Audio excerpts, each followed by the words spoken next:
Once upon a time there was a very beautiful doll's house. It was red brick with wide windows and it had real muslin curtains and a front door and a chimney. It belonged to two dolls called Lucinda and Jane. At least it belonged to Lucinda, but she never ordered meals. Jane was the cook, but she never did any cooking because the dinner had been bought ready-made in a box full of shavings.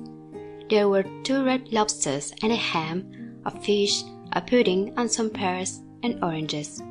They would not come off the plates, but they were extremely beautiful. One morning, Lucinda and Jane had gone out for a drive in the doll's perambulator. There was no one in the nursery, and it was very quiet. Presently, there was a little scuffling, scratching noise in a corner near the fireplace, where there was a hole under the sketching board. Tom Thumb put out his head for a moment, and then popped it in again. Tom Thumb was a mouse. A minute afterwards, Hunca Munca, his wife, put her head out too, and when she saw that there was no one in the nursery, she ventured out on the oilcloth under the coal box. The doll's house stood at the other side of the fireplace.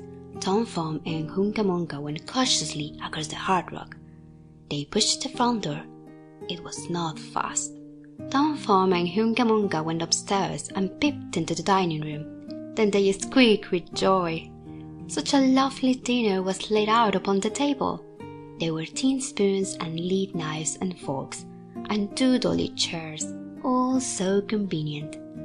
Tom Thumb set to work at once to carve the ham. It was a beautiful shiny yellow streaked with red. The knife crumpled up and hurt him. He put his finger in his mouth. "It is not boiled enough. It is hard. You have a try, Hunca Munca." Hunca Munca stood up in her chair and chopped at the ham with another lead knife. "It's as hard as the hams of the cheesemongers," said Hunca Munca. The ham broke off the plate with a jerk and rolled under the table. "Let it alone," said Tom Thumb. "Give me some fish, Hunca Munca." Hunca Munca tried every tin spoon in turn. The fish was glued to the dish. Then Tom Thumb lost his temper. He put the ham in the middle of the floor and hit it with the tongs and with the shovel. Bang, bang, smash, smash. The ham flew all into pieces, for underneath the shiny paint, it was made of nothing but plaster. Then there was no end to the rage and disappointment of Tom Thumb and Hunca Munca. They broke up the pudding, the lobsters, the pears, and the oranges. As the fish would not come off the plate, they put it into the red-hot, crinkly paper fire in the kitchen, but it would not burn either. Tom Thumb went up the kitchen chimney and looked out. At the top, there was no soot.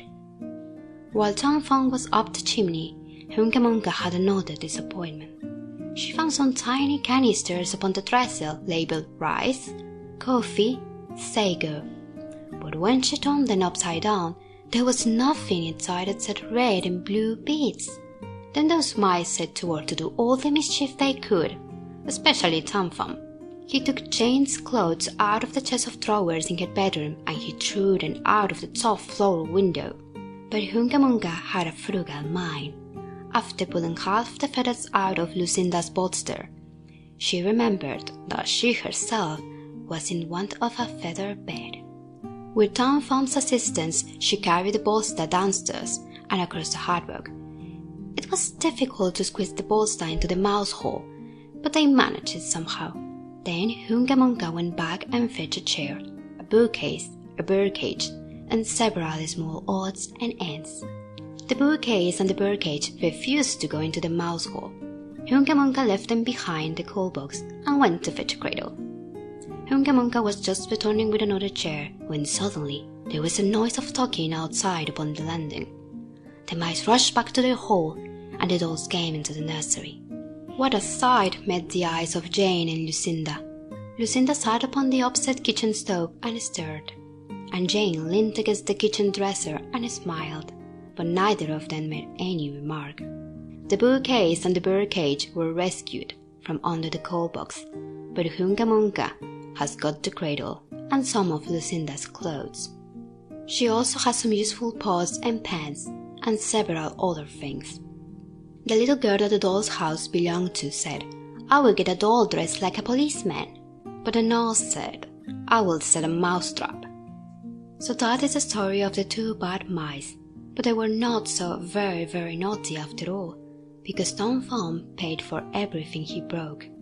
He found a crooked sixpence under the hearthrug, and upon Christmas Eve, he and Hunca Munca stuffed it into one of the stockings of Lucinda and Jane.